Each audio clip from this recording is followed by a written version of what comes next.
Hello everyone, welcome again to Pharmacology by MKT. Yes, that's me, Dr. Mangesh Kumar Tripathi. So, in today's lecture, we will continue our discussion on our system जो हमने already चालू किया है, and that is autocoids in pharmacology. In autocoid, we have already completed two autocoid, histamine and serotonin. ठीक है? Now today we'll start with a disease. It is a disease, it's a very important disease जो in future OPD में आप बहुत commonly देखोगे. It's very common scenario as well as it is a very important topic for NEET PG, FMG, your undergraduate, short question, long question, everywhere it is asked. ठीक है, will start with migraine. So migraine को हम लोग 4 point में guys discuss करेंगे. The first is definition, second is pathology, what is the main pathology of migraine, third pathogenesis क्या है, और फोर्थ है फार्माकोथेरेपी, मतलब हमारा main part that is the drugs used in the treatment of migraine. ठीक है, first we will start with the definition. So just remember the 5 words for definition, that is pound. So इसी 5 word में हमारा definition guys है. So P stands for it is a pulsatile throbbing headache, we can say. So patient will come in your OPD that कि doctor साहब मेरे ना ऐसे दर्द हो रहा है जैसे कोई मार रहा है अंदर से, सर के अंदर कोई मार रहा है, that is pulsatile throbbing headache. ठीक है, O stands for it is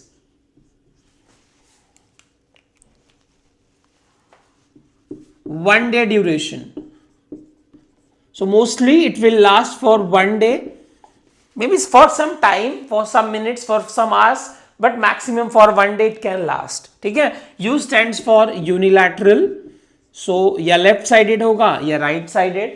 N stands for that it is associated with nausea, vomiting.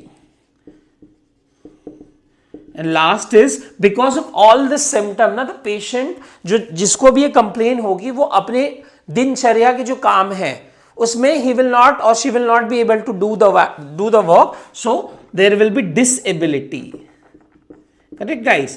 So your definition अगर हम देखें, summarize करें माइग्रेन को, so migraine is a pulsatile throbbing headache which is unilateral, which can last for 1 day, accompanied by nausea and vomiting, and the patient will have disability to do their work. ठीक है, correct guys?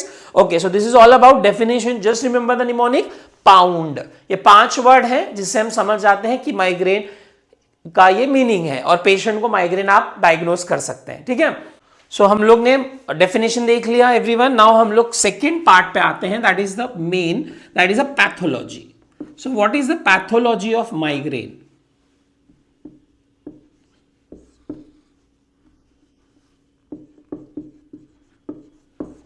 So just remember the main pathology of migraine is there is neuronal inflammation. मतलब in brain there is inflammation. Why it is there? हम लोग pathogenesis में देखेंगे, don't worry. So neuronal inflammation है, and because of which there is vasodilation, which is accompanied by vasodilation. ठीक है? So this is the main pathology because of which there is a headache, and headache is very severe throbbing pulsatile headache. ठीक है guys? Okay, हम लोग next part पे आते हैं अपने, that is pathogenesis. Okay, so you have understood the pathology of migraine. So हम लोग थर्ड पॉइंट पे अपने आते हैं, that is pathogenesis. So before starting pathogenesis, you know that main receptor which is important, which is linked to the migraine is 5-HT1B1D receptor. ठीक है, और you know 5-HT1B1D receptor कहाँ present होता है? blood vessel में of the brain and of the other organ, every organs mostly. ठीक है, mainly heart, brain, major organs, and they will do vasoconstriction. ठीक है, इसका main function है. अब याद रखना, in the brain, ठीक है, your 5-HT1B1D receptor is present in trigeminal nerve. So trigeminal nerve, everyone knows guys, it is a 5th cranial nerve. ठीक है, जिसमें कौन सा रिसेप्टर प्रेजेंट होता है? Yes, it is 5-HT1B1D receptor. ठीक है. Now what happens in the migraine? There is release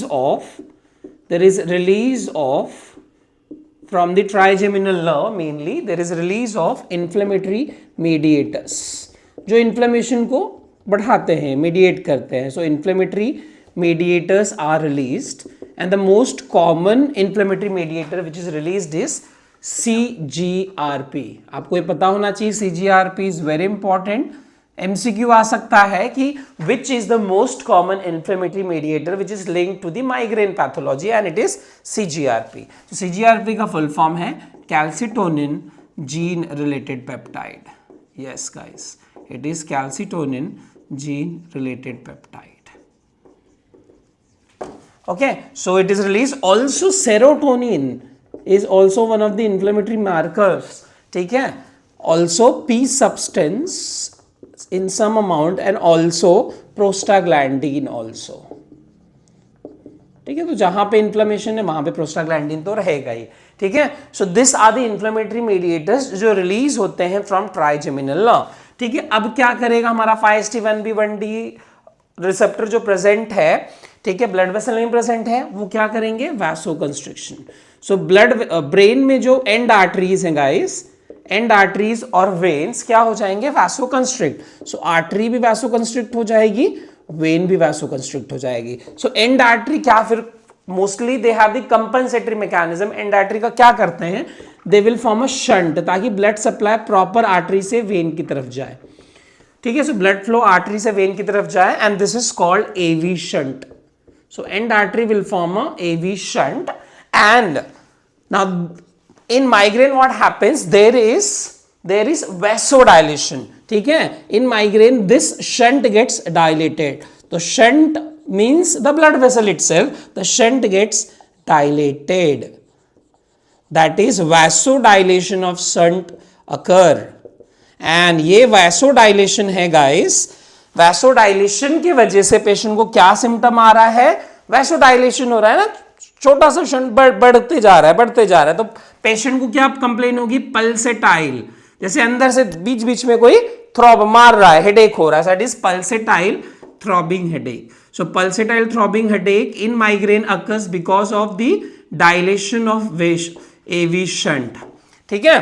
तो हमारा मेन ट्रीटमेंट टारगेट क्या रहेगा कि since there is vasodilation in the migraine, तो हम लोग क्या करेंगे, वैसो कंस्ट्रिक्शन कर देंगे। अब वैसो कंस्ट्रिक्शन के लिए सबसे इंपॉर्टेंट ड्रग कौन सा होगा जो इस पे काम करे, दैट इज 5HT1B1D अगोनिस्ट हो, मतलब understood guys. So 5HT1B1D agonist, they are the treatment of choice for migraine attack, because क्या करेंगे वो, अगर 1B1D अगोनिस्ट हमने दिया तो वो वैसोकंस्ट्रिक्शन करेंगे, प्लस जो हमारे इन्फ्लेमेटरी मार्कर्स हैं उनको कम कर देंगे, जिसकी वजह से क्या होगा, नर्व का जो इन्फ्लेमेशन है वो क्या हो जाएगा, कम। सो 5HT1B1D अगोनिस्ट के दो काम, पहला वैसोकंस्ट्रिक्शन करवाएंगे, सो हेडेक भी कम हो जाएगा, और मेन तो इन्फ्लेमेशन भी है, सो न्यूरोनल इन्फ्लेमेशन को भी कम कर देंगे by decreasing the mediators, ठीक है। So this is the main to work of 5HT1B1D agonist। Okay, so अब हम लोग कहां चलेंगे, we will go to the last fourth part of migraine और topic, and that is the treatment of migraine. Okay okay, so everyone will start with the treatment और the pharmacotherapy of migraine. देखो exam में short note, it can come as a pharmacotherapy of migraine, या एक clinical scenario दिया होगा, so and so patient came in the OPD with the complain of unilateral headache accompanied with nausea, vomiting which lasts for 1 day, है ना। So you have to write, they will ask what is the diagnosis, write the pharmacotherapy, also write the prophylaxis of migraine, ठीक है। तो हम लोग उसी पे ही अपना फोकस करेंगे, ठीक है। So treatment of migraine। Now guys, सबको पता है माइग्रेन का मेन पैथोलॉजी इज वैसोडाइलेशन, तो हमारा main work is to vasoconstrict the blood vessel, ठीक है। ओके, सो याद रखो, अब treatment of migraine is divided guys into two types. Acute treatment means sudden onset, mild attack, moderate attack, severe attack of migraine, तुरंत हो रहा है तब आप क्या दोगे, that is acute within 15 days, less than 15 days duration is acute attack, and we have prophylaxis of migraine।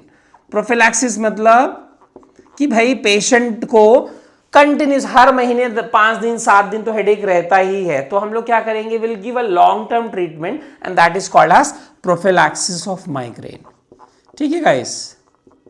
Okay, so अब हम लोग आ जाते हैं एक्यूट अटैक पे। नाउ एक्यूट, उसमें भी हम लोग समझो माइल्ड अटैक है। कौन सा अटैक है? Okay, yes, mild attack. Mild attack है तो ज्यादा बहुत दर्द नहीं है, yes, but there is headache, there is some maybe थोड़ा नॉशिया वॉमिटिंग लग रहा है, बट इंटेंसिटी नहीं की थ्रॉबिंग है, बहुत ज्यादा हो रहा है, नॉर्मल हेडेक हो रहा है, यूनिलैटरल। सो उसके लिए हम लोग ड्रग ऑफ चॉइस देंगे guys. The drug of choice for mild acute migraine is NSAIDs. कौन सा? Yes, it is NSAIDs. NSAIDs guys हम लोग अपने नेक्स्ट टू नेक्स्ट टॉपिक में पढ़ेंगे। And NSAIDs are nothing but non steroidal, they are anti-inflammatory, because you know inflammation is the main marker of migraine. Neuronal inflammation हो रहा है जिसके वजह से सब कुछ हो रहा है, so we have to give non-steroidal anti-inflammatory drugs. Okay, so अब उसमें NSAIDs में कौन से ड्रग हम लोग गाइस दे सकते हैं? Just remember PM India, you know Prime Minister of India, that is PM India. Now P stands for, it is paracetamol, very common drug, paracetamol. Second, pyroxicam. M stands for mefenamic acid. So क्या याद रखना है guys? Just remember the mnemonic PM India. Yes. I stands for indomethacin, और we can say पहले ibuprofen कर लेते हैं. N stands for, yes, naproxen. D stands for diclofenac. These are the common drugs. I stands for indomethacin. And A stands for aspirin. Yes, very common drug. So these are the 7, we can say 7, 8, बहुत और भी हैं, but to remember the drug for acute attack, remember the mnemonic PM India. P stands for paracetamol, pyroxicam. M stands for mefenamic acid. I stands for ibuprofen. N for naproxen. D for diclofenac. I for indomethacin and A for aspirin. ठीक है, so this are the NSAIDs जो हम लोग use कहां करते हैं? Mild attack पे। ठीक है, अब हमने नाम लिखे हैं तो हमें डोज भी पता होना चाहिए जो हम लोग कॉमनली यूज करते हैं। फॉर एग्जांपल अगर मैंने पैरासिटामोल हेडेक के लिए यूज किया इन अडल्ट, सो पीसीएम जो है, मैं शॉर्ट में लिख रहा हूं, पीसीएम का डोज गाइस आप लोग नोट कर लेना, it's very important. Dose is 500 mg, you can use 650 mg also. ठीक है, सो 500 mg, 650 mg के टैबलेट आते हैं, we can use. Ibuprofen guys हम लोग डोज इज 400 mg टैबलेट। ठीक है, it is 400 mg tablet. Naproxen guys it is 250 mg पी यूज करते हैं, बहुत ज्यादा है। अगर ड्यूरेशन मतलब सिंगल डोज में देना है तो 500 mg also we use. Diclofenac we use 75 mg, 100 mg। Aspirin is 325 mg. ठीक है, so this are the doses guys that you should know of your NSAIDs जो हम लोग माइल्ड अटैक के लिए यूज करते हैं। तो माइल्ड अटैक अगर आपसे कोई पूछे कि माइल्ड अटैक माइग्रेन हो रहा है तो drug of choice it is always NSAIDs. So mild attack के लिए drug of choice guys is NSAIDs, please note it down. ठीक है, ओके, अब एनसेड्स क्यों यूज कर रहे हैं?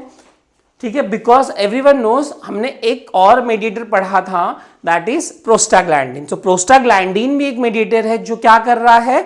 It is causing the neuronal inflammation. So उसी को हमारा एनसेड क्या कर देता है? इनहिबिट कर देता है। सो प्रोस्टाग्लैंडिन को कम कर देगा तो इन्फ्लेमेशन कम हो जाएगा, इसलिए हम लोग यूज कर सकते हैं। okay, अब हम लोग आते हैं guys moderate to severe attack अगर माइग्रेन का हो रहा है किसी को। ठीक है, इट्स वेरी सीवियर, भाई पेशेंट एकदम कहरा रहा है, सर एकदम पकड़ के बैठा है, कंप्लेन कर रहा है उल्टी जैसा, आप देखोगे ना उसको उसकी मतलब लगेगा उल्टी हो जाएगी, है ना। So you will see the patient, don't worry, in future in your internship further in your life. So moderate to severe अगर अटैक हो रहा है माइग्रेन का, so we have 2 drugs guys. पहला है नॉन स्पेसिफिक ड्रग। क्यों बोलते हैं इसको non specific? Don't worry, you will come to know. Second drug is a specific drug. ठीक है, सो हमारे पास 2 क्लास के ड्रग हैं moderate to severe attack of migraine में, non specific and specific. Now specific drug कोई का जो ग्रुप है, the group which is given as the specific drug for moderate to severe attack is a class of drug जिन सारे drugs का suffix होगा triptans. So they are the class of drug guys. क्या बोलते हैं उसको? Yes, very good, triptans. ठीक है ना. How to remember triptan guys? Yes, Mangesh sir हैं तो क्या क्यों सोच रहे हो ज्यादा. ठीक है. एंड द ट्रिप्टान्स का निमोनिक क्या है guys? It is ferns. So these are the 5 major triptans जो यूज होते हैं मॉडरेट टू सीवियर अटैक में. Now F stands for frovatriptan. E stands for, yes, it is elatriptan. R for, yes, it is rizatriptan. N for naratriptan. Very good. The last is sumatriptan. Okay, ठीक है. Now guys एक चीज और याद रखो, triptans they are the drug of choice. Yes, please note it down. They are the drug of choice for moderate to severe attack of migraine. कौन? Triptans. ठीक है. अभी अब इस नाम याद रखो, हम लोग उस पे आएंगे. अब नॉन स्पेसिफिक ड्रग पे गाइस आ जाते हैं. नॉन स्पेसिफिक क्यों है? बिकॉज गाइस याद रखो 5 जो हमारा ट्रिप्टान है ये स्पेसिफिक क्यों है? बिकॉज ये एक ही रिसेप्टर का आगोनिस्ट है, that is 5-HT1B1D agonist. Please remember triptans are 5-HT1B1D agonist. ठीक है. अब हमारा ये जो नॉन स्पेसिफिक है वो कहां कहां काम करता है? इट इज 5-HT1B1D आगोनिस्ट तो है, साथ में it is also causing alpha blockade, so it also has alpha blockade property. so दो चीज करता है ये. ठीक है. so एक जगह वैसोकंस्ट्रिक्शन करेगा, कहीं कहीं पे वैसोडाइलेशन भी कर देगा. तो क्या हो सकता है? अगर वैसोडाइलेशन कर देगा तो हेडेक बढ़ भी कभी कभी सकता है. Hence, this non-specific drug is not a drug of choice for moderate to severe attack of migraine. We have a drug of choice that is 5-HT1B1D agonist. Yes, it is triptans. Understood? अब इसमें drug कौन से आते हैं? At least guys आपको वो पता होना चाहिए. नॉन स्पेसिफिक में 2 दवा है. They are derived from ergot claviceps purpura. ठीक है. उसमें 2 ड्रग्स हैं. We have ergotamine. ठीक है. पहला ड्रग का नाम क्या है guys? It is ergotamine. And second drug is dihydro. अगर हाइड्रोजनेशन हो गया ना ergotamine का तो क्या फॉर्म हो जाएगा गाइस? Yes, डाइहाइड्रो ergotamine. क्या फॉर्म हो जाएगा? Yes, डाइहाइड्रो ergotamine. अब इसमें एक खासियत है, इसमें डाइहाइड्रो ergotamine वो भी क्या है? Non specific. यस, उसके पास भी 5-HT1B1D अगोनिस्ट की प्रॉपर्टी, मतलब वैसोकंस्ट्रिक्शन और अल्फा ब्लॉकेड भी है. But it will cause less alpha blockade. अगर लेस अल्फा ब्लॉकेड है तो हम लोग अगर इन दोनों में से कभी प्रेफर भी करना रहा माइग्रेन के लिए दवा, तो we will always give which drug? Yes, it is dihydro ergotamine because it will cause less vasodilation compare to the ergotamine. ठीक है. ओके. अब हम लोग मेन ड्रग सिंस गाइस हमारा कौन है? ट्रिप्टान्स. तो ट्रिप्टान्स को थोड़ा और डिटेल में चलेंगे, जानेंगे. Okay, so will start with the triptans which is a drug of choice guys. किसके लिए? अभी हमने बात किया moderate to severe attack of migraine. ठीक है. And you know triptans it is फर्न्स. वापस लिख देते हैं फटाफट. फ्रोवाट्रिप्टान, एलीट्रिप्टान,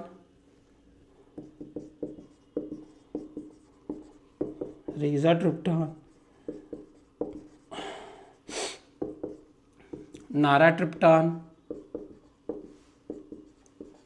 Okay, and guys, which is the last? Yes, very commonly used, that is sumatriptan.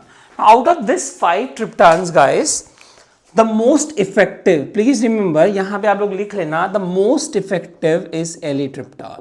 कौन सा guys? E for most, elatriptan, and E for effective. So most effective is elatriptan. Okay. Now out of this, the fastest acting is rizatriptan. So this is the fastest acting triptan. Also, it is second most effective. Second most effective triptan after eletriptan. ठीक है, समझ रहे हैं सब लोग? Yes, good. Okay, now the first one that is frovatriptan. It is the longest acting triptan, guys. Please remember the longest acting triptan is frovatriptan. Okay, now naratriptan, इसकी एक खासियत है that it has the maximum oral, or we can say it has maximum bioavailability. It has the maximum bioavailability.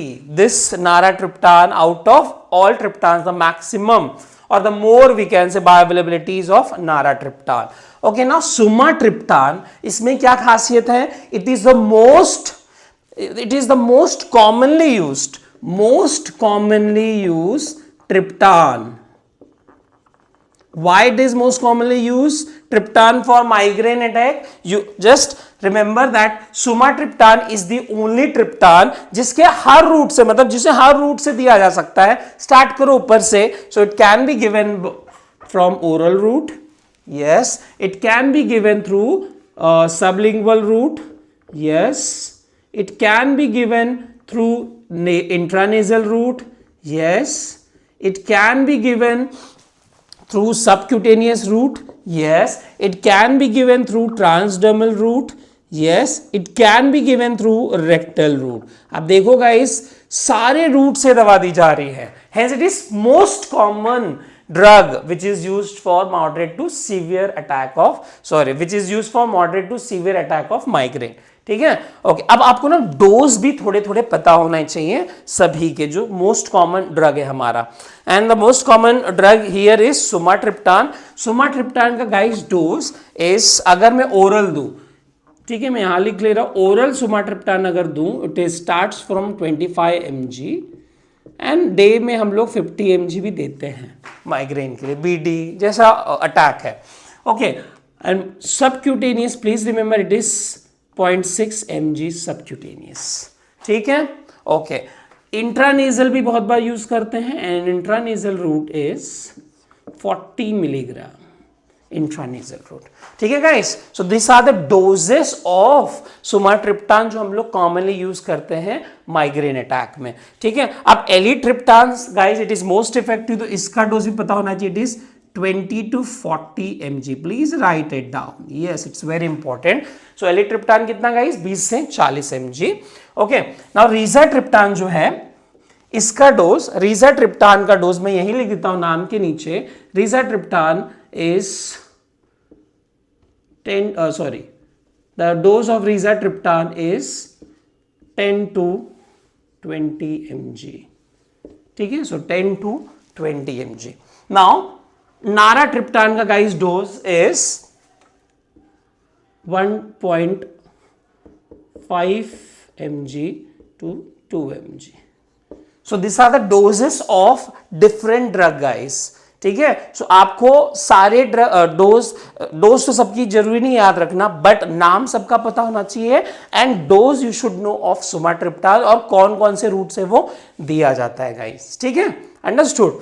हमने अभी देखा कि दो drug हैं जो एक्यूट अटैक, उसमें भी मॉडरेट टू सीवियर अटैक के लिए यूज होता है। Non specific drug that is ergotamines and dihydroergotamine and the 5-HT1B 1D agonist, that is triptans, में नीलते ट्रिप्टान्स। अब इसके एडवर्स इफेक्ट्स भी आपको पता होना चाहिए, दोनों के एडवर्स इफेक्ट भी आपको क्या होना चाहिए? पता होना चाहिए। तो remember the mnemonic is heard.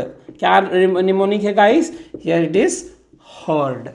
ठीक है, नाउ H स्टैंड्स फॉर, हमें पता है guys that 5-HT1B 1D agonist दोनों हैं, तो वैसो क्या करेंगे? कंस्ट्रिक्शन कर सकते हैं। तो समझो गाइस, अगर उसने हार्ट के किसी ब्लड वेसल को लॉन्ग टर्म ले रहे हैं और वैसो कंस्ट्रिक्शन हो रहा है, so long term side effect क्या होगा? The BP will increase. So the first is hypertension, it can lead to hypertension. और अगर समझो गाइस हार्ट में ब्लड वेसल है कोरोनरी आर्टरी, अब कोरोनरी आर्टरी का अगर उसने वैसो कंस्ट्रिक्शन कर दिया, so what will happen? There will be spasm of coronary artery. So the patient will have spastic angina, that is MI. तो याद रखना गाइस, दोनों की कॉमन साइड इफेक्ट है। तो अगर समझो मैंने दोनों दवा साथ में दे दी कि बहुत ज्यादा हेडेक हो रहा है, मैंने दोनों दे दी, so never give your ergotamine as well as triptans together, because the intensity of vasoconstriction will increase and the patient will undergo or will suffer from angina, heart attack. So it is said that, or it is not said, it is advised that triptan should never be given with ergotamine. They are contraindicated together. ठीक है, अगर मुझे देना ही है तो मैं क्या दूंगा, always give sumatriptan mainly. ठीक है, never give ergotamine for for migraine attack. Okay, now E stands for, now guys remember, इसमें भी ना जो हमारा ergotamine है गाइस, उसका एक प्रॉपर्टी क्या आपने बोला कि सर वो नॉन स्पेसिफिक है, तो वैसो कंस्ट्रिक्शन भी करवाता है और वैसो डायलेशन भी करवा सकता है। ठीक है, तो समझो हाथ की पेरिफेरल आर्टरी, एंड आर्टरीज में आप लॉन्ग टर्म दवा ले रहे हो एर्गोटामिन, तो क्या होने लगता है, पेन और रेडनेस इन द फिंगर होने लगता है। क्या होने लगता है, redness and pain in the finger, and that condition is called as erythromelalgia. क्या बोलते हैं गाइस, इरिथ्रोमेलाल्जिया। एल्जिया मतलब पेन, इरिथ्रो मतलब redness, so there will be redness and pain in the extremities, that is in fingers,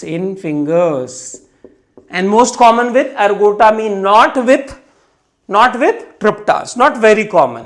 ठीक है, but ये common है इनके साथ। Now R stands for, now because there is vasoconstriction in the peripheral artery, so the patient will suffer from a disease, and that is called as Raynaud's disease. It is a peripheral vascular disease. ठीक है, so Raynaud's disease.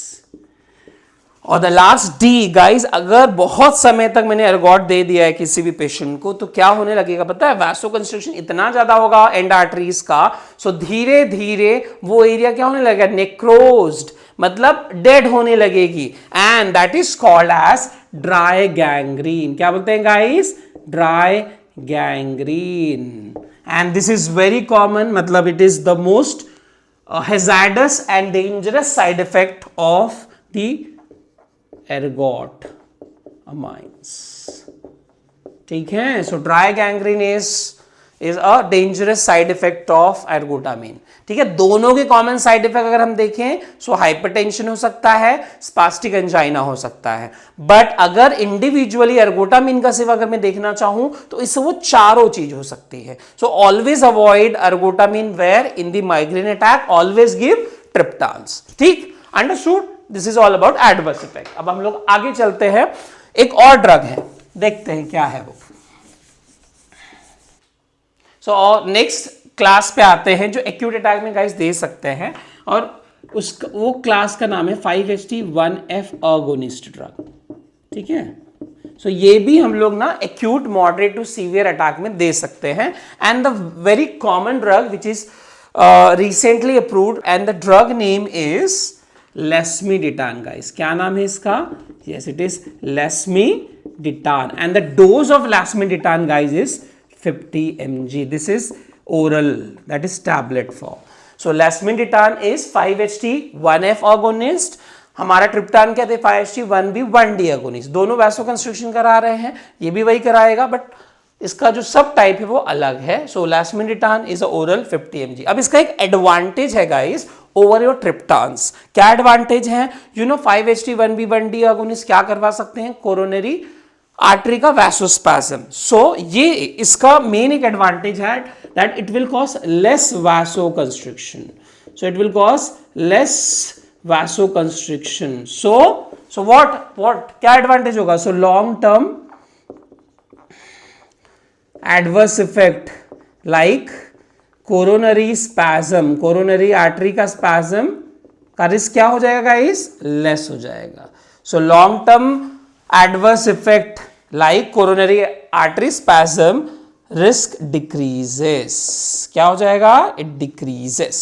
So it has less vasoconstriction property than triptans. So इसीलिए एक ये उसका advantage है over triptans. ठीक है, you understood now the 5-HT1F agonist. ठीक है, ये हमारा हो गया क्या, acute attack पे। अब हम लोग कहाँ जाते हैं हमारे next part में migraine के, and that is prophylaxis of migraine। मतलब एक पेशेंट कंप्लेन कर रहा है, डॉक्टर साहब मुझे महीने में मतलब एक हफ्ते 10 दिन तो माइग्रेन का हेडेक होता ही है, तो उनके लिए आप लॉन्ग टर्म दवा दोगे, उनके लिए एक्यूट दवा नहीं दोगे, and that is prophylaxis of migraine. Now to remember prophylaxis, how to remember? Yes, the mnemonic is ABC of migraine. Just remember ABC of migraine. Okay. ठीक है. So ABC of migraine. Okay. So A stands for antidepressant. Yes, very good. Depressant. Okay, you know anti depressants are what? Serotonin antagonist, तो इसीलिए हम लोग use कर सकते हैं. और drug the mnemonic is NAI. You know NAI? Okay, yes, everyone knows NAI. So N stands for nortriptyline. Nortriptyline. A stands for, yes guys, it is amitriptyline.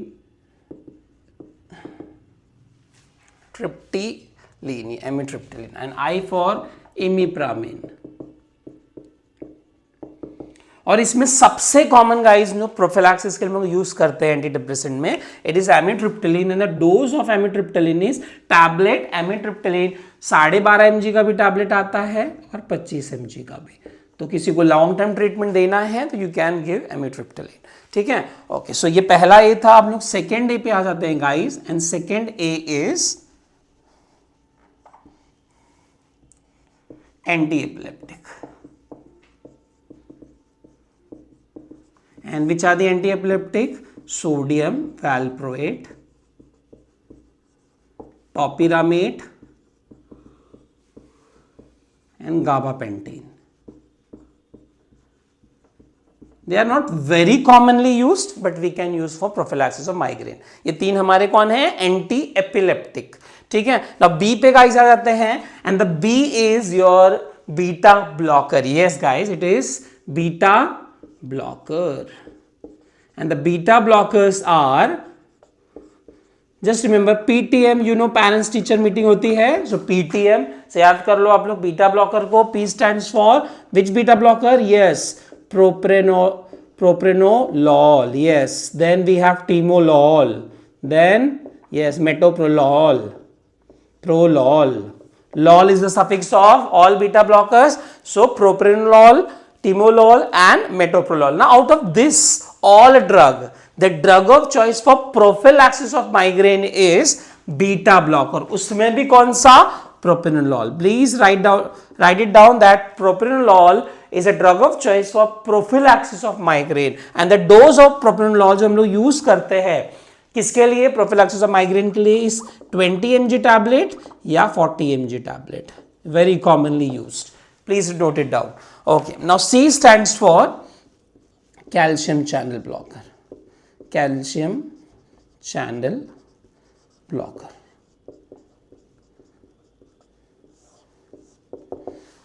ठीक है. And the most common drug is flunarizine, and it is also very commonly used, and the dose of flunarizine is 10 mg. Please remember the dose is 10 mg. Okay, now ab guys, you know what is the main inflammatory mediators in migraine? It is CGRP, that is calcitonin gene related peptide. ठीक है. अगर मैं आप समझो उसी के against antibody produce कर लूं, ठीक है, सो क्या होगा? CGRP पे जाके वो बाइंड करेगा and it will destroy that CGRP. So we have the monoclonal antibody against the CGRP. तो सेकेंड C कौन सा है? It is CGRP monoclonal antibody. So CGRP के अगेंस्ट कौन हम लोग क्या प्रोड्यूस करें guys? Yes, it is CGRP के अगेंस्ट मोनोक्लोनल एंटीबॉडी प्रोड्यूस कर रहे हैं. ठीक है. अब मैं ये जो है CGRP के अगेंस्ट मोनोक्लोनल एंटीबॉडीज यहां लिख रहा हूं.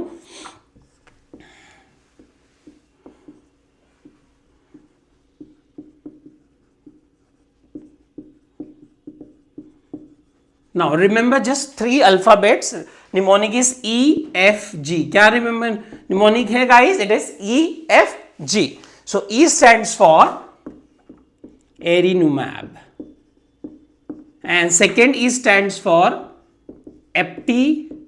एप्टेनिजुमैब। देखो गाइस, अगर आप एक चीज नोट कर रहे हो, मोनोक्लोनल एंटीबॉडी, सो एम और एंटीबॉडी, ठीक है, AB, एंटीबॉडी का शॉर्ट फॉर्म इज AB, सो मैब। याद रखो सारे मोनोक्लोनल एंटीबॉडी का सफिक्स क्या होगा गाइस? मैब।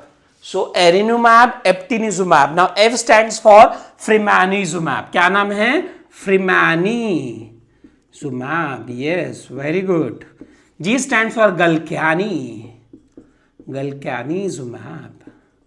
सो देख लो सब में मैब है। So erenumab, eptinezumab, fremanezumab and galcanezumab, EFG. So they are the monoclonal antibody against CGRP, that is calcitonin gene related peptide. Now the last drug of mnemonic ABC of migraine, M stands for methisergide. Not used,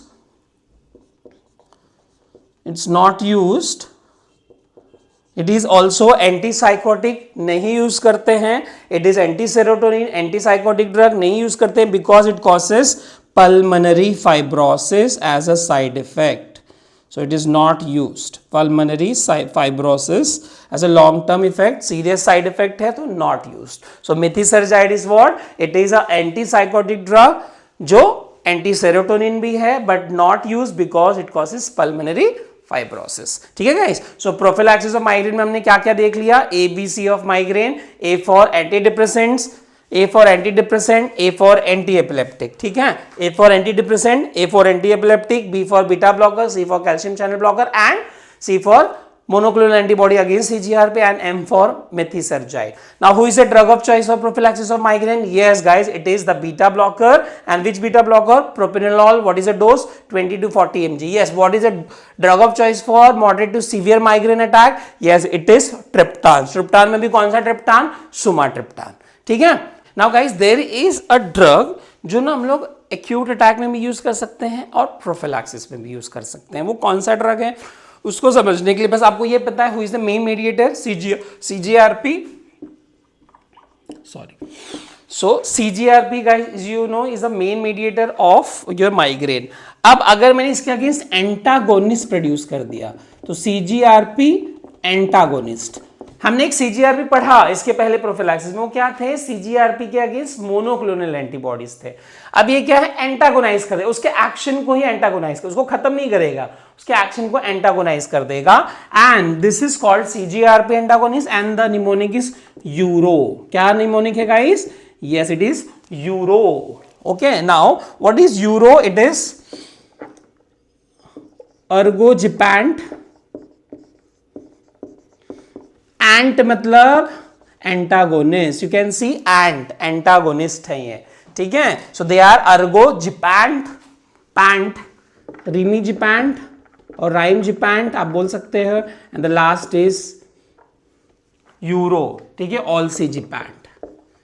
sorry, समझ गए guys?